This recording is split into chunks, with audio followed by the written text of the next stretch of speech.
উত্তরবঙ্গের খেলার মাঠগুলো পরিদর্শনে বেরিয়েছেন বিসিবি পরিচালক ও বয়সভিত্তিক দলের চেয়ারম্যান আসিফ আকবর। নীলফামারীর বড় মাঠে মিনি স্টেডিয়ামে বয়সভিত্তিক ক্রিকেটারদের সাথে মতবিনিময় করেন এই পরিচালক। এ সময় খুদে ক্রিকেটার ও ক্রিকেট সংশ্লিষ্ট ব্যক্তিদের কাছ থেকে বিভিন্ন দাবি দেওয়ার কথা শোনেন তিনি। চাহিদা অনুযায়ী যত দ্রুত সম্ভব সব ধরনের লজিস্টিক সাপোর্ট দেওয়ার অঙ্গীকার করেন বিসিবি পরিচালক।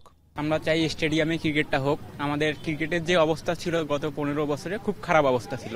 আমরা চাই যেন আমাদের একটা নির্দিষ্ট কোনো মাঠ দেওয়া হয় বা স্টেডিয়াম দেওয়া হয় যেখানে আমরা প্র্যাকটিস করতে পারি, গেম খেলতে পারি। আমাদের আরো বেশি ফ্যাসিলিটিস দরকার।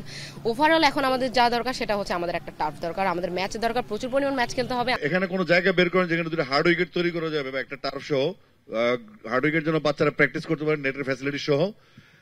তারপর পিচ কভার এবং রোপের জন্য যে রিকোয়ারমেন্টস গুলো আছে এটা আমাকে যত তাড়াতাড়ি দিবেন, আমি যদি কালকে দেন আমি পরশু দিনের মধ্যে আমি এটা পাঠিয়ে দিব।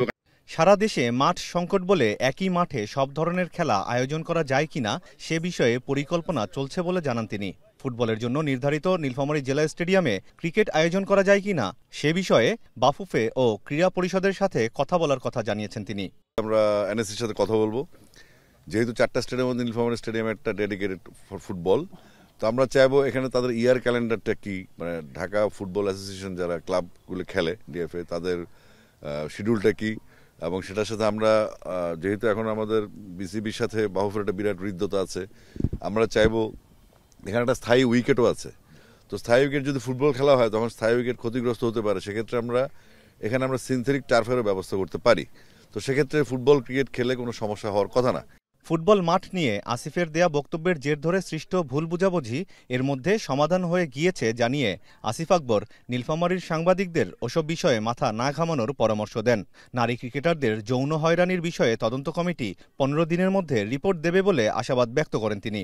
ওটার জন্য একটা তদন্ত কমিটি গঠন করা হয়েছে। ওরা 15 দিন সময়ের মধ্যে সম্ভবত 11 দিন গিয়েছে, আরো 4 দিন হাতে সময় আছে একজন বিচারপতির নেতৃত্বে, এবং সেখানে আমাদের নতুন রিক্রুট যিনি ডিরেক্টর রুবাবুদ্দোল্লা তিনিও আছেন।